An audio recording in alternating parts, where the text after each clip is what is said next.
प्राचीन समय की बात है जब कैलाश पर्वत भगवान शिव और माता पार्वती का निवास स्थान था। भगवान शिव के प्रिय वाहक और सेवक नंदी बैल की कथा हिंदू धर्म में बहुत महत्वपूर्ण है। नंदी जो शिव के परम भक्त थे, हमेशा भगवान शिव के चरणों में रहते और उनकी सेवा करते थे।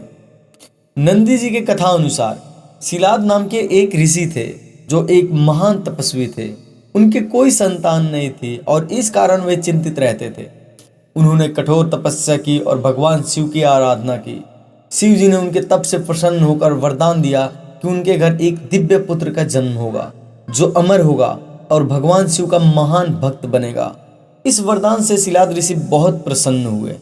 शिलाद ऋषि के घर एक दिव्य बालक का जन्म हुआ जिसका नाम नंदी रखा गया। नंदी जन्म से बहुत अद्भुत थे और उनमें असीम शक्तियां थी। जैसे जैसे नंदी बड़े होते गए वे शिव भक्ति में लीन रहने लगे। वे भगवान शिव के प्रति इतनी श्रद्धा रखते थे कि उनका जीवन शिव जी को समर्पित हो गया। एक दिन नंदी ने सोचा कि उन्हें भगवान शिव से साक्षात मिलना चाहिए।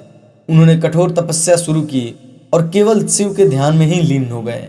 उनकी तपस्या से भगवान शिव प्रसन्न हुए और प्रकट होकर नंदी को दर्शन दिए। शिव जी ने नंदी को अपने गणों का मुखिया बना दिया और उन्हें अपना वाहन भी चुन लिया। तभी से नंदी भगवान शिव के वाहन के रूप में प्रतिष्ठित हुए और उनके अनन्य भक्त बन गए। नंदी की भक्ति और समर्पण का एक प्रसंग बहुत प्रसिद्ध है। जब भगवान शिव और माता पार्वती कैलाश पर ध्यानस्थ थे, नंदी हमेशा उनकी सुरक्षा के लिए वहां रहते थे।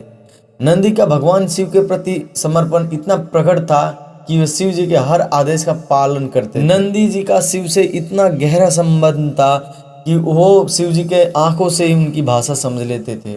शिव जी के हर कार्य में नंदी उनकी सहायता करते थे और शिव जी का आदेश उनके लिए सर्वोपरि होता था। इस प्रकार नंदी और भगवान शिव का संबंध भक्ति, प्रेम और समर्पण का आदर्श उदाहरण रहा है।